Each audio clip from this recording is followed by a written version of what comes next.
பச்சை பயிரை நல்லா வேக வச்சு எடுத்து அது கூட வெல்லம் சேர்த்து ஆட்டி மைதா மாவு சேர்த்து கிராமத்து ஸ்டைலில் ஒரு குழி பணியாரம், ஸ்வீட் பணியாரம் ரொம்ப ரொம்ப டேஸ்ட்டாக இருக்கும்.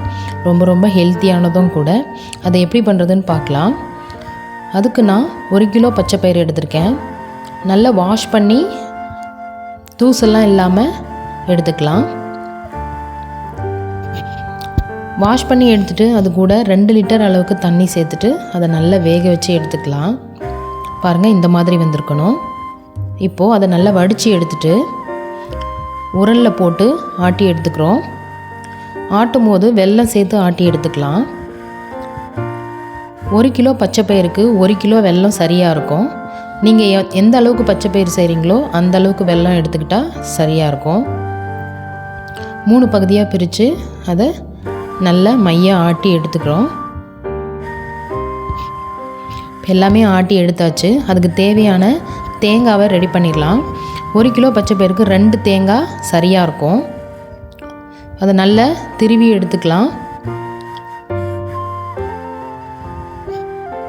துருவின தேங்காயை இப்போ ஆட்டி வச்சுருக்க பச்சை பயிறு கூட சேர்த்து நல்லா மிக்ஸ் பண்ணி எடுத்துக்கலாம்.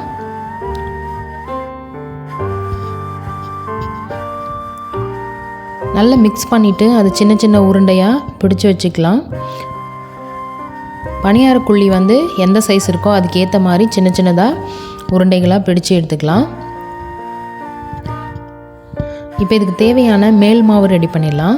மேல் மாவுக்கு 1 கிலோ மைதா எடுத்திருக்கேன். கூடவே கொஞ்சமாக உப்பு சேர்த்து அதை தோசை மாவு பதத்துக்கு கரைச்சி எடுத்துக்கலாம்.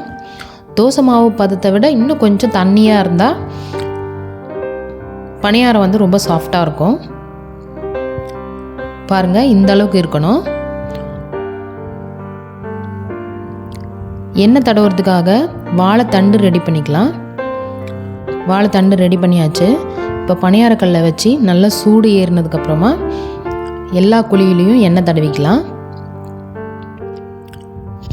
எண்ணெய் தடவிட்டு அதில் மைதா மாவு ஃபஸ்ட்டு கொஞ்சமாக ஊற்றிக்கணும். பாதி குழி அளவு ஊற்றிட்டு அதில் அந்த நம்ம செஞ்சு வச்சுருக்கோம் இல்லையா பச்சை பயிறு ஸ்வீட் உருண்டை, ஸோ அதை மேலே வச்சு அதை கொஞ்சமாக அழுத்தி விடணும். அழுத்தி விட்டுட்டு அதுக்கப்புறம் மேலேயே மைதா மாவு இன்னும் கொஞ்சம் ஊற்றி அதை முழுசாக ஃபில் பண்ணி எடுத்துக்கலாம். இப்போ பணியாரம் நல்லா வெந்துருச்சு. 2 பக்கமும் நல்லா வேக வச்சு எடுத்தாச்சு. பச்சை பயிறு ஸ்வீட் குழி பணியாரம் கிராமத்து ஸ்டைலில் ரொம்ப சூப்பராக ரெடி ஆகிடுச்சு. இதே போல் நீங்களும் செஞ்சு பாருங்கள்.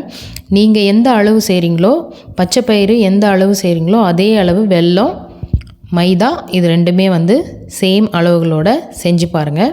ரொம்ப ரொம்ப ஹெல்த்தியானது, ரொம்ப ரொம்ப டேஸ்ட்டாக இருக்கும். நீங்களும் இதே போல் ட்ரை பண்ணி பார்த்துட்டு எப்படி வந்ததுன்னு சொல்லுங்கள். தேங்க்யூ ஃபார் வாட்சிங்.